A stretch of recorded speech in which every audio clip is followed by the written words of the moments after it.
మీరు చూస్తున్నటువంటి ఈ పెద్దాయన జైలు నుండి 43 సంవత్సరాల తర్వాత విడుదలవుతున్నాడు నిర్దోషిగా.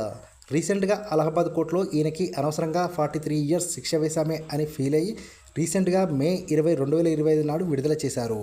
ఈ పెద్దాయన బయటికి రావడానికే కారణం ఈయన కూతుర్లే.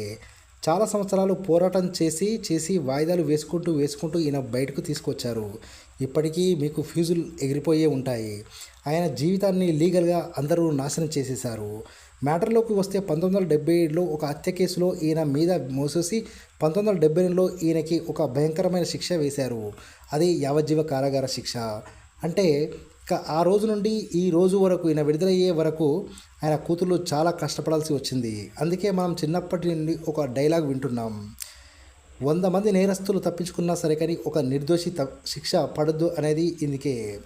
ఫ్రెండ్స్, ఈయన విడుదలయ్యే టైంకి ఈయన ఏజ్ 103 సంవత్సరాలు. ఫ్రెండ్స్, ఈయన జీవితకాలం లీగల్గా అందరూ నాశనం చేశారు. సో ఫ్రెండ్స్, ఈ వీడియో కనుక మీకు నచ్చినట్టయితే లైక్ చేయండి, షేర్ చేయండి, సబ్స్క్రైబ్ చేయండి.